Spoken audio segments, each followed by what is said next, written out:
David Lynch recently passed away.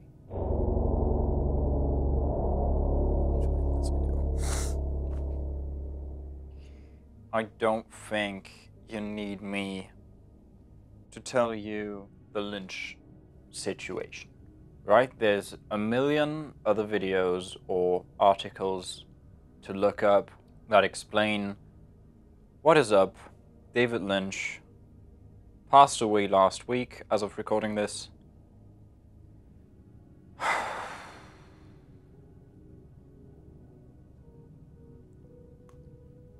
That is the main force that pushed me to make this video. I honestly don't know how to start this. I know I have a few things to say, but I do not know how to present and structure this video.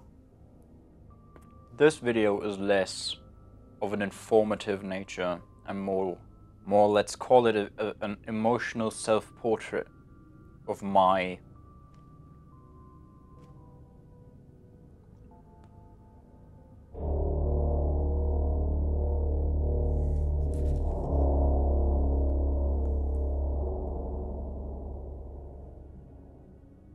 I made tea.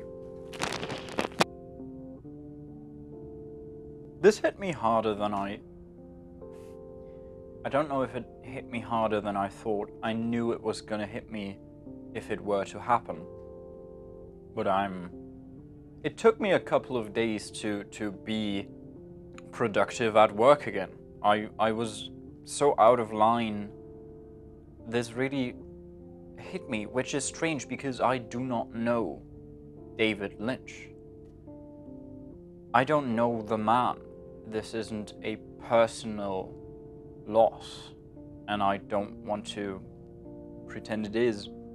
David Lynch taught me certain things about life that I have internalized to live by, that have helped me forward a lot. So over the course of my channel of talking about films, I have this strange documentation of my relationship to his work, the way I experienced it, the order I experienced it in. When I started doing this more actively, I had not seen any David Lynch project. I'd known about him, but he wasn't as present in my life as he is now.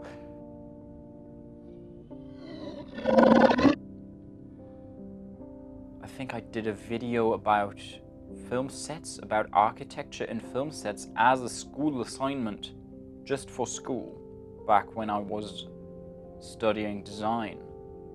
That video kicked me off doing this YouTube thing. So in that first video, I think I referenced him just as a side bit. Look at David Lynch's short film, What Did Jack Do? With the extremely low budget, I wouldn't be surprised if David Lynch built this thing in his basement, all on his own, because he does that. And maybe again in the next video, he popped up here and there. Get real. Get fucking real. Get real. Until I started doing those, writing down everything I watched, and then after like a few months did a review of everything on that list. Review would be an overstatement. I talked about it. And in 2020, I watched his short film What Did Jack Do on Netflix. David Lynch. This is the first and only David Lynch thing I have ever seen. I have not seen Mulholland Drive. I have not seen any of the Twin Peakses, which I do need to get into. That's kind of my New Year's resolution for next year. And apparently that was the first Lynch thing I saw, which is interesting.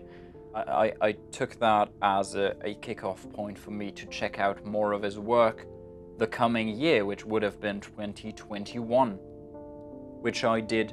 I started watching Twin Peaks, I watched Eraserhead, and so I remember starting to watch Twin Peaks during the lockdown. And my cousin kind of pushed me towards that, and I started watching Twin Peaks, which I'm loving the ever-living shit out of. That's such a good show. Twin Peaks is awesome. Check out Twin Peaks. That, at that point, should all be documented, my first viewings of those, in those videos. And not all of them are still online.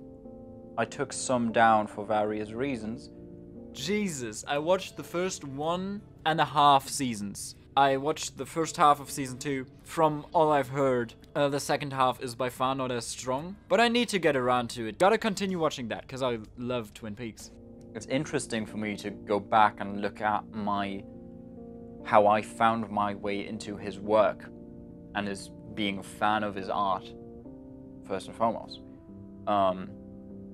Before I started to let him mean so much to me. I watched Twin Peaks, I watched Eraserhead. Eraserhead was David Lynch's first feature film. I loved every minute of it. It's so strange. I mean, it's David Lynch. I just can't stop. It's so good. He continually amazes me with his being. Lost Highway, Inland Empire, I remember fucked me up. Oh my god, no. This is... I'm not kidding. Inland Empire is the most terrifying movie I have ever seen. After it was over, we were shaking, because Inland Empire was that exhausting.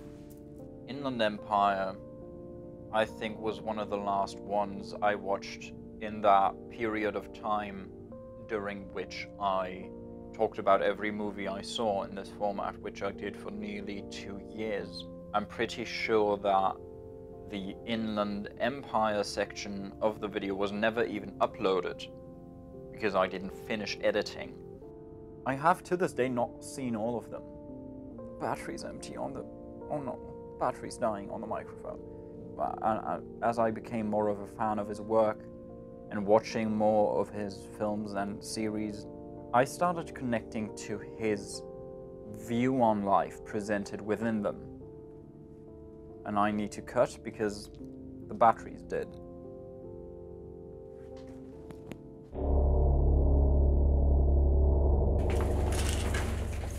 I bought batteries for the microphone because it kept dying on me.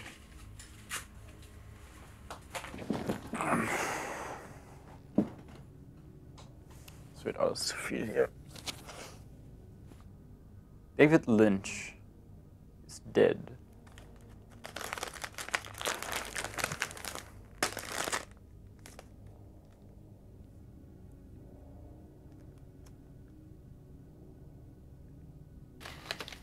I don't know what I'm doing.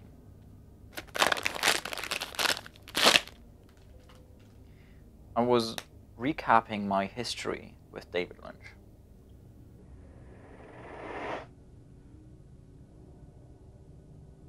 My time on that design school is when I got deep into Lynch.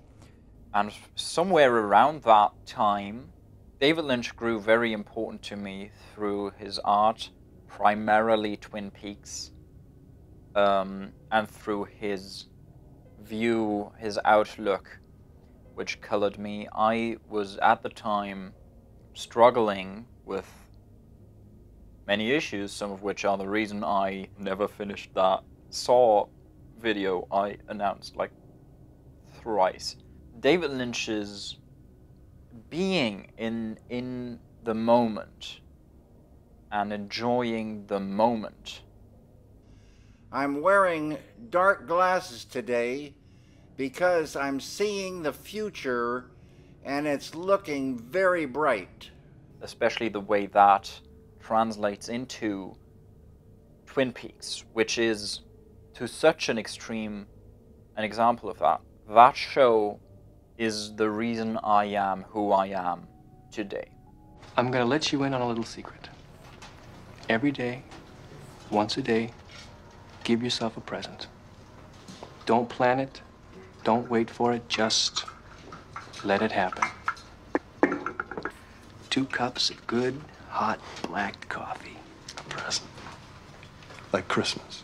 I love being in that world, and some of those characters, I'm saying the word a lot, but I do mean love. I love some of those characters more than many, many close people in my actual life. Look at that. Ducks on the lake. So, fill me in on Leo Johnson. That show is the reason I am able to lead an optimistic life, because I started doing the things that the characters were doing, recognizing the evil and the darkness that is in Twin Peaks, or any place in the world, but not losing touch with the things that make it all worthwhile. I made it a little strong.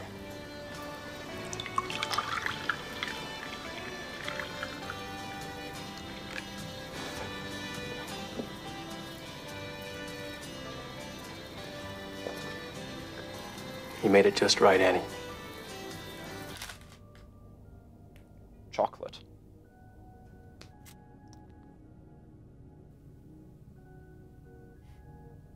See, this is what I mean. This sounds cheesy, but to someone who was at the time struggling with major depression and stress, that mindset is really something that pushed me back out there into life. This is something to think about today. And they taste so good. In that way, Lynch, as the messenger of this thing, Twin Peaks, that I love so dearly, he became someone who is, as an artist, very important to me. So thoughtful and so kind you are. And I'm so thankful there are people like you in this world. And whose work has continually affected me greatly. And with his work, I don't just mean film, I mean his painting work, his music. I love his music.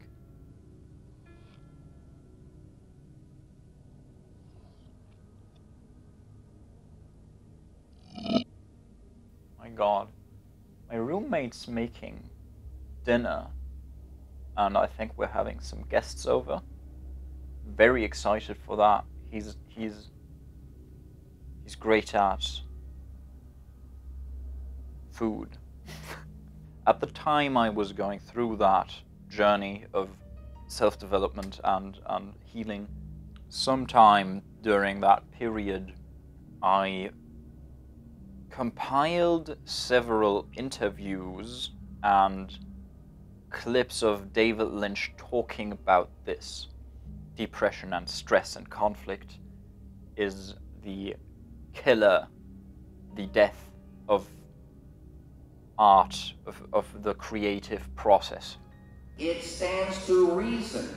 The more you suffer, the less you want to create. And we do idolize mentally ill artists or their art for their art. Say Kurt Cobain, Ian Curtis of Joy Division. And this is part of the myth, I think. Van Gogh did suffer. He suffered a lot. We, as a society, have a way of glorifying that whole thing. And in that video, I compiled several clips of him expressing his feelings that he is very much of the opposite camp. That he didn't suffer while he was painting, but he didn't need to be suffering to do those great paintings. To keep the eyes open, talking about how having them closed and being in this misery is incredibly harmful to an artist, despite popular belief that depression fuels creativity in a way.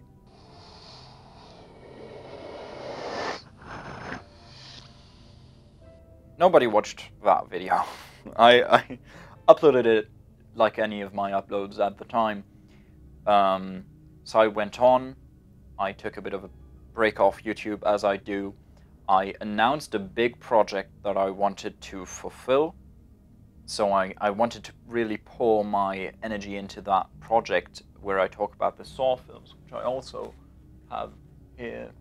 But then as I was working on that, with like a year after having uploaded it, that David Lynch interview video went through the roof. Numbers that thing did, I don't know where it came from, but it grew so incredibly big that by now my channel is where it is. The big thing on my channel is that David Lynch video. And it's not even me talking.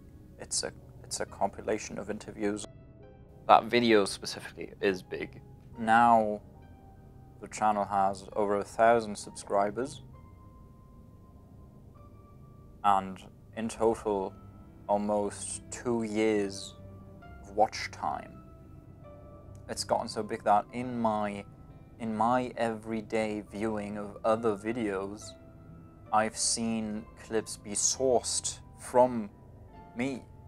I sourced them from elsewhere, these interviews, but when I watch videos I can see that is that's the music I put in there, that's the subtitles I typed. I got an email from YouTube that I can apply for the partnership program, which means I could monetize this channel. It would have happened within the next 2 or 6 months, but it is because of Lynch's death that it happened now. And it is because of that that I am pushed back to YouTube. I haven't been on here in ages. And it is because of that that I pick up things I made. I am planning to properly release music I've made. There is a song about Twin Peaks, inspired by Twin Peaks, that I intend to release. It's been done, it's been finished, the song, for a while. I feel like I have to let it go out into the world. So that might be coming. Might. I'm always inconsistent with the things I announce. Mostly on this YouTube channel. Outside of this, I've done my part, but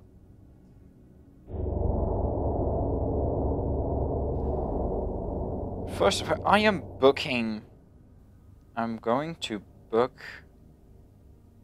tickets right now to see Eraserhead in the local theater, because it's being shown there tomorrow. I'm gonna watch Eraserhead, and then the day after tomorrow I'm gonna watch Mulholland Drive in the theater. Where do I want to sit? I have 2 tickets for Eraserhead. I have the Criterion. Very excited to see this in a sold-out theater. The news at the moment are miserable too. I think the world started to go fuck up in 2016 when David Bowie died. I feel so lost. I don't know what to say.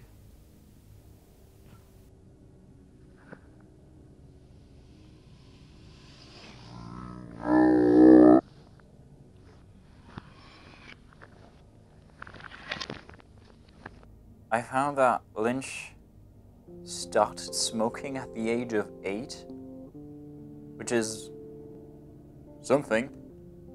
I think maybe half a year ago, we got the news that David Lynch was ill, that he had an emphysema diagnosis. Couldn't leave the house. He could, at some point, barely walk without running out of breath. When that happened half a year ago, the announcement of his illness, they said he had to start directing from home because he couldn't leave the house, confirming that he was indeed actively in production directing something. Some years ago there was something rumoring beneath the surface, which had been confirmed but then buried again. We didn't hear anything about it years and years. Wisteria, or Unrecorded Night, it's sometimes called. Now that he died, there was an announcement by the family of his death on the Facebook page. A few days later, his children invited everyone for a communal meditation. Everyone is expressing their condolences, and on Twitter, the Netflix CEO posted that Lynch was actually in a deal with them, but it is confirmed now that there was a production for Netflix going on. And if it is Wisteria, the project that the rumors have been going around for years, then I wonder how much of it has been shot, how much of it did Lynch try to wrap up, knowing his time was becoming limited. I do not think that it's going to get done or published, but the idea of it is something that I presume will remain. That is something that will float in the ether for a while. Despite not having worked in film and television for years, he manages to now leave with this remaining mystery, with these unanswered questions. Where is Wisteria? What is Wisteria? That might be a better swan song than any finished product could have been.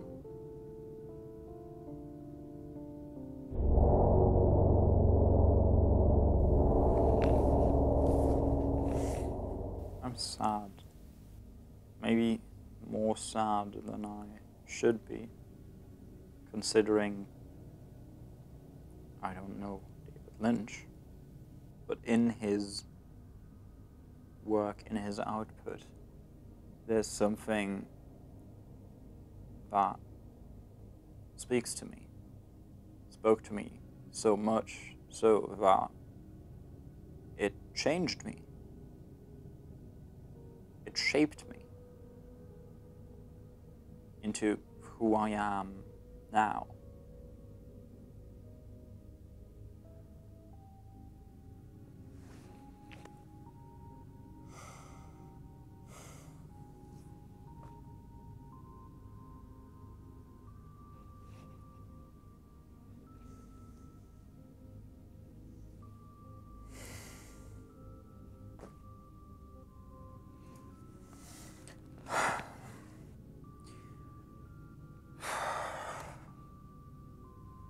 With all that said, I think I've done my part.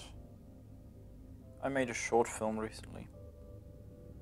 I might just release that on YouTube, but I don't think I'll be back anytime soon. But I will be.